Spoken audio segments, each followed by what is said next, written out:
Olá, graça, paz e vida nova. Sou o teu irmão em Cristo Wellington de Souza aqui no Projeto Bom Jesus, para os íntimos tio Wellington. Hoje nós vamos falar sobre a questão da facilitação do estudo da Palavra de Deus, da Bíblia Sagrada. Mas antes da gente começar esse assunto, roda a vinheta.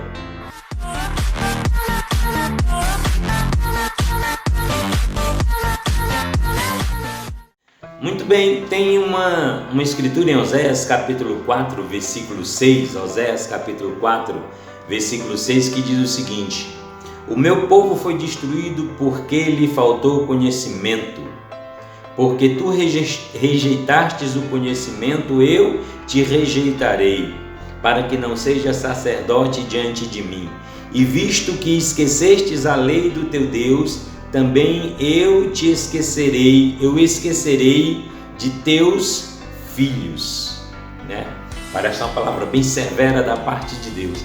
Mas Deus apenas está enfatizando a importância do que significa conhecer a palavra de Deus. E o texto começa exatamente dizendo assim: meu povo foi destruído porque lhe faltou conhecimento.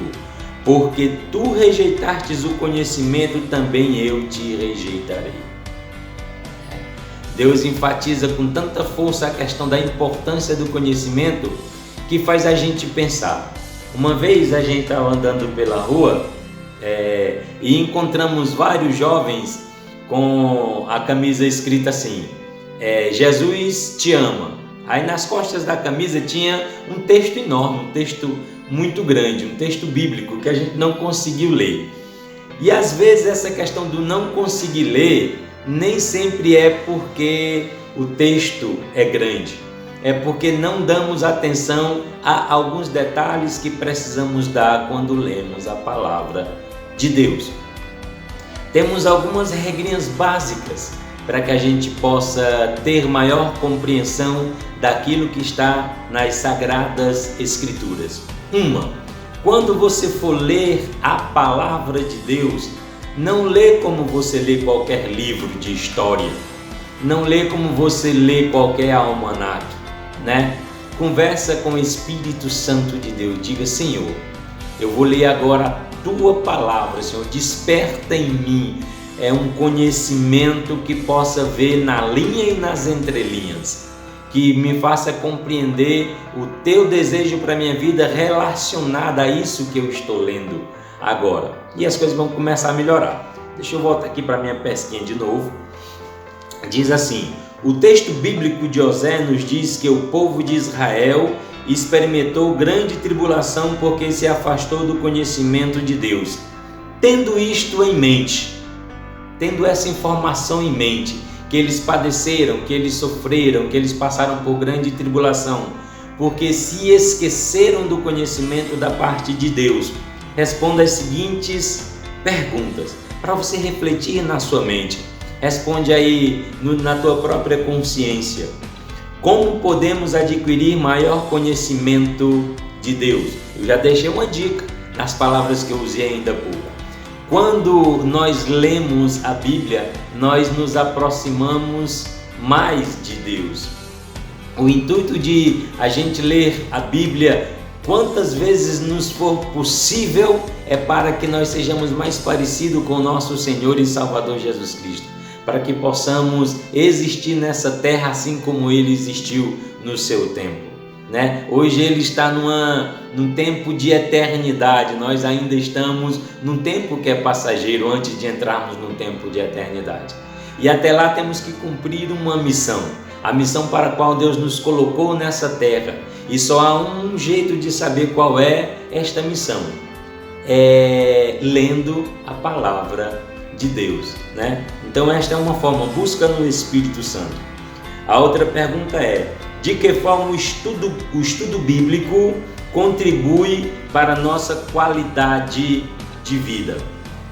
Quando Deus escreveu nas tábuas, lá no monte, quando estava com Moisés, os 10 mandamentos, Ele criou regras, criou normas, criou princípios para que tivéssemos uma vida tranquila, baseada no entendimento divino.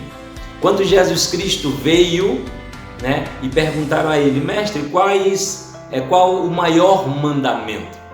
E qual é a resposta dele? Ele pega os 10 mandamentos e transforma eles em 2 mandamentos. O primeiro é: ama o teu Deus sobre todas as coisas.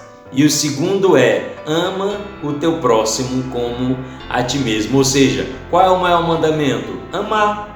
Ama a Deus sobre todas as coisas e ama o teu próximo como a ti mesmo. Amar e amar. Em João 3,16 diz que Deus amou o mundo de tal maneira que deu seu Filho unigênito para todo aquele que nele crê, não pereça, mas tenha vida eterna. Tudo se resume ao amor.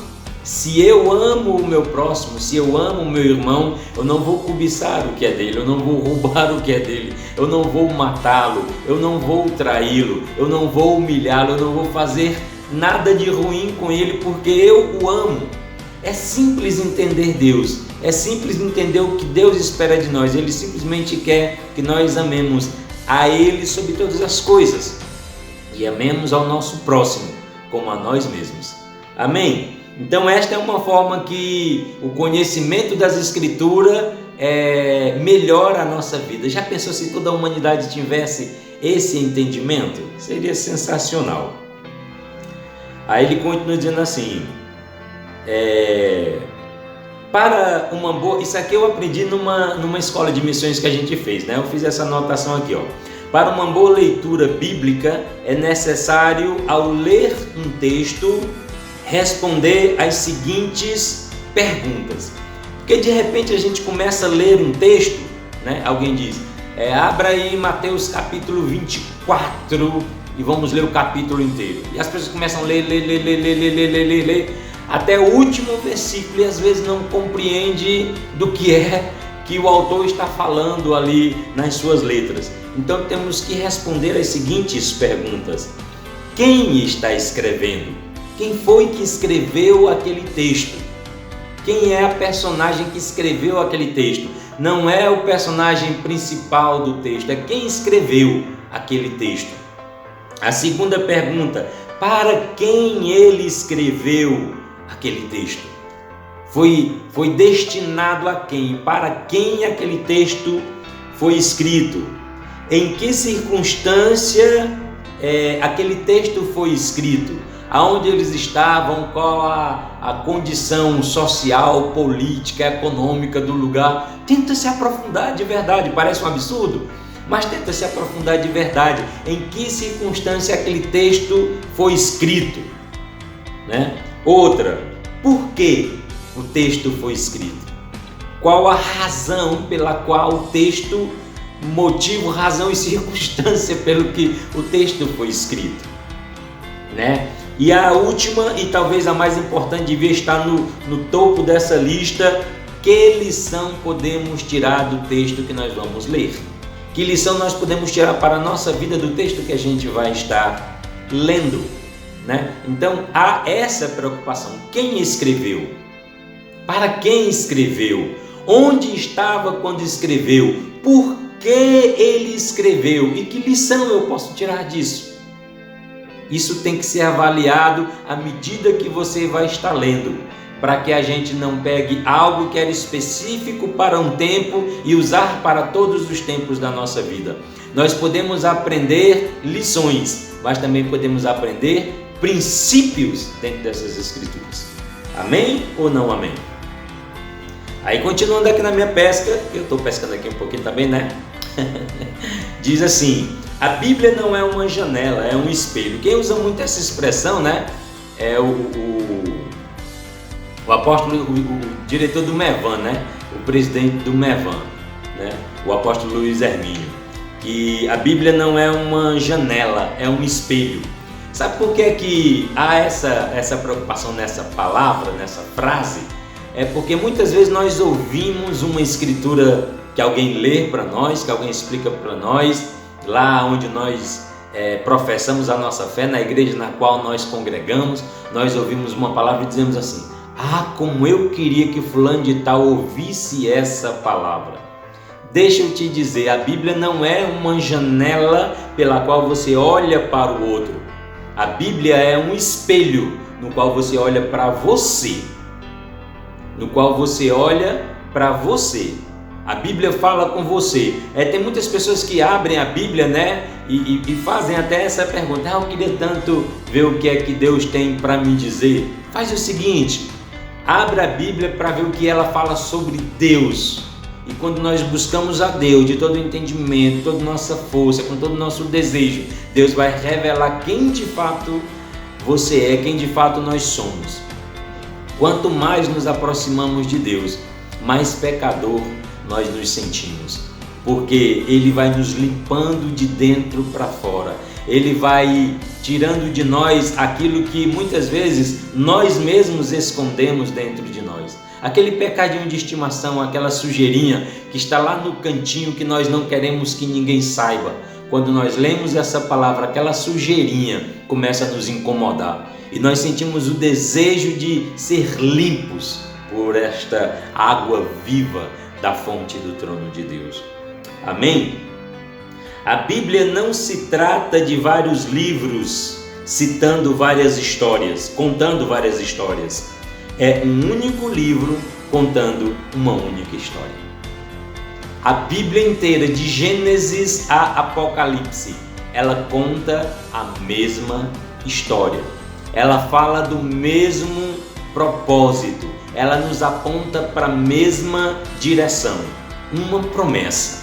E essa promessa começou a se cumprir lá no madeiro, lá no Gólgota, lá na cruz do Calvário, onde Jesus assinou com sangue a escritura da nossa libertação e rasgou a cédula da nossa culpa, né? A nossa liberdade foi comprada por um alto preço. Não foi por prata, não foi por ouro, foi pelo sangue do Filho de Deus, derramado na cruz do Calvário. Lá iniciou-se um período de uma promessa que vinha sendo contada desde Gênesis. E ela ainda não terminou. Esse Cristo que morreu lá na cruz ao terceiro dia, Ele ressuscitou. E Ele disse: eu vou preparar um lugar e quando tudo estiver pronto eu volto para te buscar. E eu estou só esperando esse dia acontecer. Não quero discutir agora nesse momento quando, né? Mesmo porque a Bíblia diz: nem os anjos nem o Filho conhecem, apenas o Pai esse dia. Nem o contexto em volta de tudo isso, não é essa a intenção. A intenção é a promessa. Ele vai voltar. Ele vai voltar. Nós vivemos num tempo de muita angústia. Nós vivemos num tempo onde as pessoas se atribulam por muito pouco ou por muita coisa, né? Muitas pessoas têm tido suas vidas ceifadas, muitos filhos hoje choram, muitas mães, muitos irmãos, muitos amigos, pelas vidas que foram ceifadas durante essa pandemia que aconteceu sobre o planeta Terra, né? Mas até essas coisas apontam para um fim maravilhoso. E eu quero encerrar com uma frase de Billy Graham. Durante uma entrevista perguntaram a ele, né? O que é que ele achava das tragédias pelo mundo, né? E ele respondeu com a seguinte frase: eu já li a última página da Bíblia e vai dar tudo certo. Vai dar tudo certo. Sabe por que existe esse pânico no mundo? Porque as pessoas não conhecem a Bíblia. Porque se conhecessem a Bíblia, e eu não falo ler apenas a última página não, tá? Quando ele disse eu li a última página, ele quis dizer, dizendo eu li todo o livro até a última página. E lá está escrito que vai dar tudo certo. Vai terminar tudo bem.